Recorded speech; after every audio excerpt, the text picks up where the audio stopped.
Welcome viewer, I am Murugan S. This video tutorial describes, fix loud fan noise for any laptop Samsung, Lenovo, Acer, Dell, HP, Asus. Type Edit Power Plan in Windows search bar, click Edit Power Plan.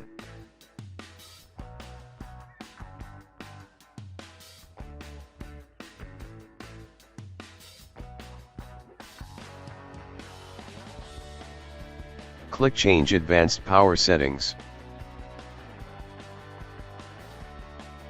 Click and expand Processor Power Management.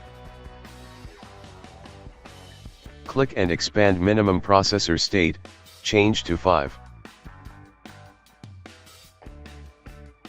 Click and expand System Cooling Policy, change to Passive. Click and expand Maximum Processor State, change to 60.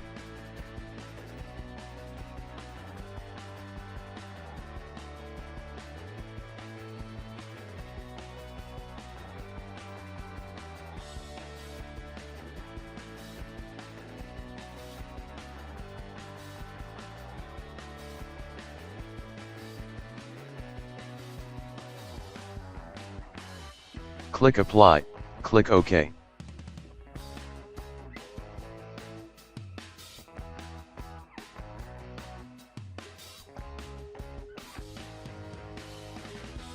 I hope this video tutorial helps to you. Please like, share and don't forget to subscribe my channel. Thank you very much. See you next video.